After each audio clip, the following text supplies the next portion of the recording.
ये कथा उस समय की है जब पवन पुत्र हनुमान बाल अवस्था में थे। उनका जन्म माता अंजना और पिता पवन देव के आशीर्वाद से हुआ था। बचपन से ही हनुमान असाधारण शक्ति, तेज बुद्धि और चंचल स्वभाव वाले थे। उनके भीतर देवताओं जैसी शक्ति थी, लेकिन उनका मन बिल्कुल एक नन्हे बच्चे जैसा था।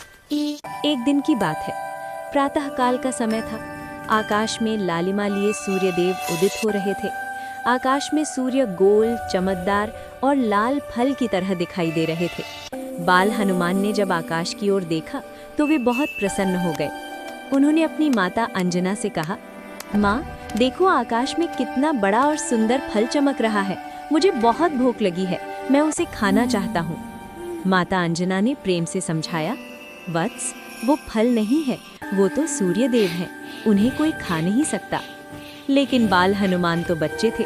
उन्होंने सोचा, अगर ये फल है तो मुझे इसे पाना ही है। इतना सोचते ही उन्होंने आकाश की ओर छलांग लगा दी। उनकी छलांग इतनी ऊंची और तेज थी कि वे बादलों को चीरते हुए सूर्य की ओर बढ़ने लगे।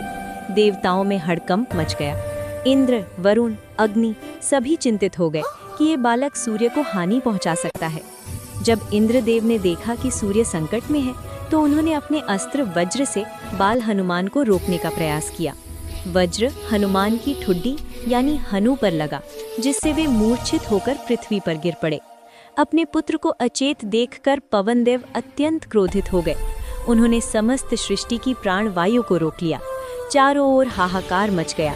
देवता, मनुष्य, पशु सभी कष्ट में पड़ गए। तब सभी देवता ब्रह्मा जी के पास गए और उनसे क्षमा मांगी।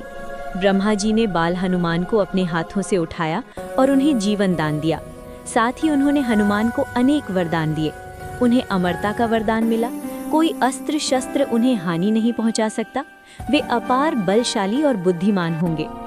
इंद्रदेव ने भी क्षमा मांगते हुए कहा, आज से ये बालक हनुमान कहलाएगा, क्योंकि मेरे वज्र से इसकी हनु घायल हुई थी। बाल हनुमान पुनः मुस्कुराने लगे।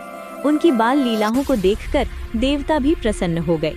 ये घटना बताती है कि हनुमान केवल बलवान ही नहीं, बल्कि दिव्य और भक्तिपूर्ण आत्मा थे, जिनका जीवन आगे चलकर श्री राम की सेवा में समर्पित हुआ। ऐसी ही दिव्य और पौराणिक कहानियाँ सुनने के लिए हमारे चैनल डिवाइन टर्बो टेल्स को लाइक करें, शेयर करें और सब्सक्राइब करना न भूलें।